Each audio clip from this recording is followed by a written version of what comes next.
سنت اور نفل میں بلند آواز سے تلاوت کرنا.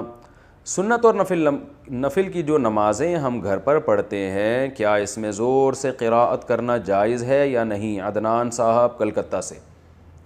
دیکھیں سنت اور نوافل جو آپ گھر میں پڑھتے ہوں یا مسجد میں پڑھتے ہوں، اگر یہ غروب آفتاب کے بعد فجر سے پہلے یعنی اندھیرے میں پڑھ رہے ہیں تو آپ جہرن تلاوت یعنی اونچی آواز سے تلاوت کر سکتے ہیں. شرط یہ ہے کہ کسی دوسرے کی نماز میں یا آرام میں خلل نہ واقع ہو رہا ہو، وہ ڈسٹرب نہ ہو رہا ہو.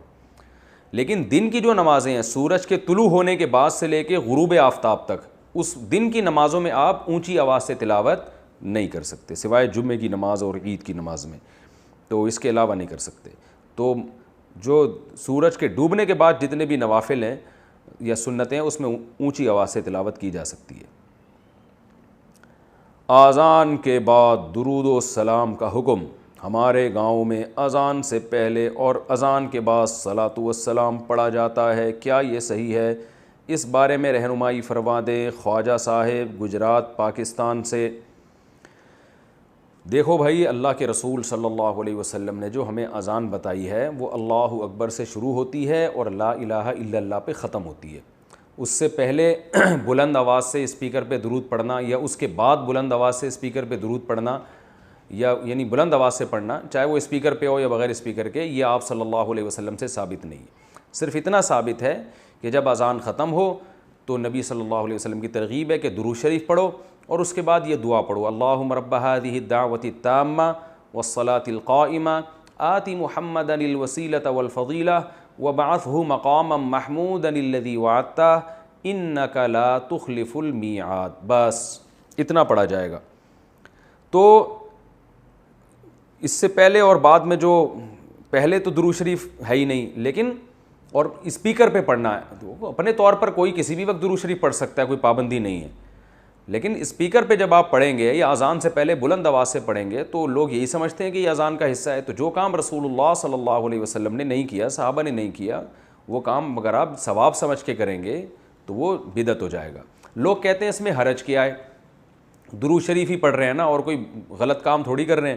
تو میں ان سے ایک سوال پوچھتا ہوں کہ اچھا ٹھیک ہے، جب اذان ختم ہوتی ہے لا الہ الا اللہ پہ تو آپ ساتھ میں محمد الرسول اللہ بھی لگا دیا کریں بلند آواز سے، یعنی مؤذن کو حکم دیں لا الہ الا اللہ محمد الرسول اللہ. ظاہر ہے جب مؤذن یہ الفاظ پڑھے گا تو اس سے پوچھیں گے نا بھائی اذان تو لا الہ الا اللہ پہ ختم ہو رہی ہے تو تم نے محمد الرسول اللہ صلی اللہ علیہ وسلم یہ محمد الرسول اللہ تم نے کیوں لگایا؟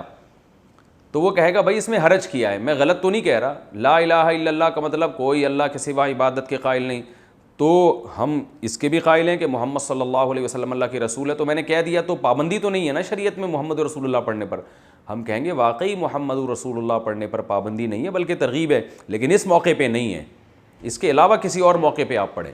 تو یاد رکھیں جیسے اذان جہاں ختم ہو رہی ہے لا الہ الا اللہ پہ، تو ختم کرنے میں جب ہم قرآن و سنت کو فالو کر رہے ہیں تو اذان جہاں سے شروع ہوتی ہے تو شروع کرنے میں فالو کیوں نہیں کرتے، اس میں اپنی طرف سے کیوں ہم نے درود شریف بڑھا دیا ہے؟ تو اس لیے یہ عمل غلط ہے، اس سے اجتناب کرنا چاہیے. سپر مارکیٹ میں شراب فروخت ہوتی ہو تو جاب کا حکم. یورپین سپر مارکیٹ میں جہاں شراب وغیرہ بیچی جاتی ہے وہاں پر کام کرنا کیسا ہے؟ نثار اشرف مالٹا سے.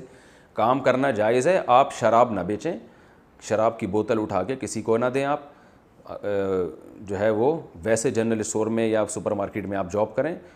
جو ناجائز کرتا ہے وہ کرتا رہے، اس کا گناہ آپ کو انشاءاللہ نہیں ہوگا. آپ اپنے جائز کام کو فوکس کریں.